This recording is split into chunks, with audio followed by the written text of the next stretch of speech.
நம்ம 𝗪𝗏𝑇rips.comல Singapore and Malaysia group tour every week Monday arrangements பண்ணிருக்காங்க. For more details contact 𝗪𝗏𝑇rips.com. You were talking about China. I want you to say more. The security of the country, both internal and external. Yeah. Your opinion on it. I was speaking to some ex-servicemen the other day and I was mentioning to them that security today in the 21st century, it's not good enough just to say, okay, what do our borders look like, right?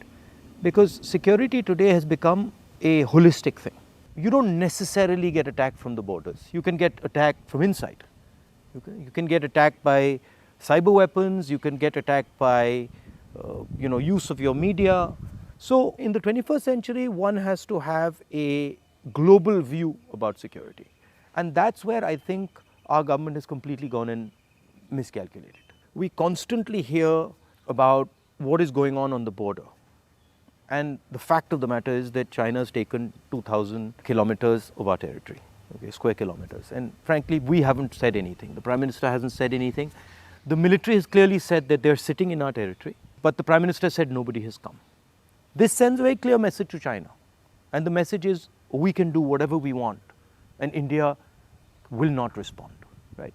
And in fact, in some of the conversations that they are having with our military, they're actually making the statement that, look, your Prime Minister himself has said we are not in your territory. So what is the conversation about? So that's one aspect of it. Yeah, to them it will look like we are whistling in the dark to allay fear. Yeah.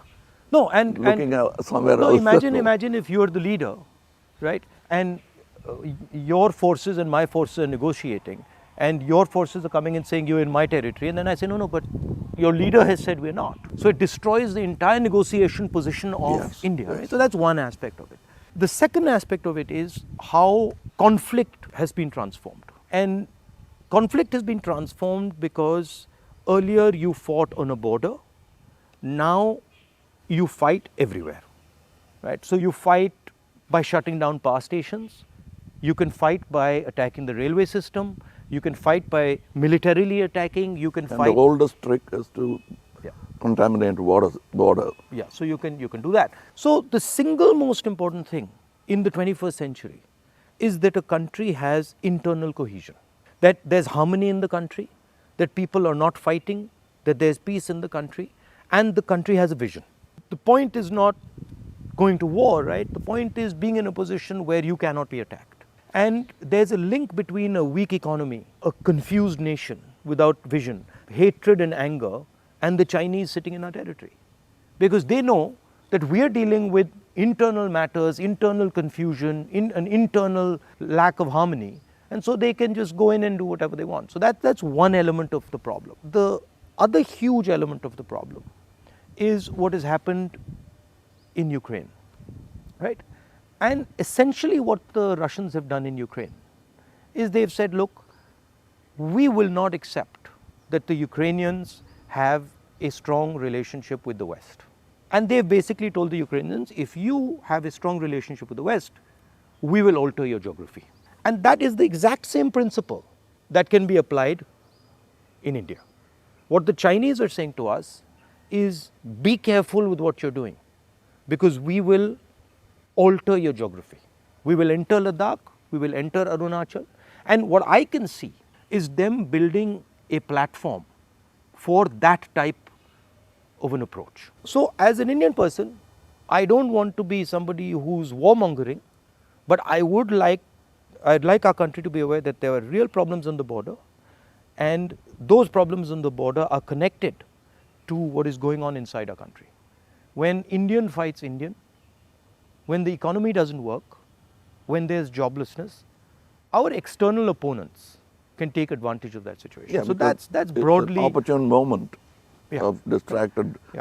So one of the things that we've constantly telling our government is talk about it. If you don't want to talk through the media, at least talk to the opposition. We understand these things. We might be able to help you, advise you, bounce ideas off us, but they just don't listen. So it's the approach that we understand everything. The other aspect of it, which you touched on, is that frankly there's no one who can compete with China. I do not believe that on production, as far as the economics is concerned, I do not believe that the West can take on the Chinese. I believe that India can take on the Chinese. We have the population. We have the population, we have the people. What do you need to take on the Chinese? You need a young population, you need large numbers of people, you need a large educated base. Compared to China, our population is younger. Exactly, right? And if you see the West, right, and this might be a bit controversial, but they've got too much, they're flabby. They're living in opulence. They live on, they and they are outsourced.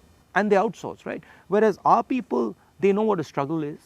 They understand difficulty. So I think as an Indian person, I see a huge opportunity for India to become, like China, the producer of the world, right?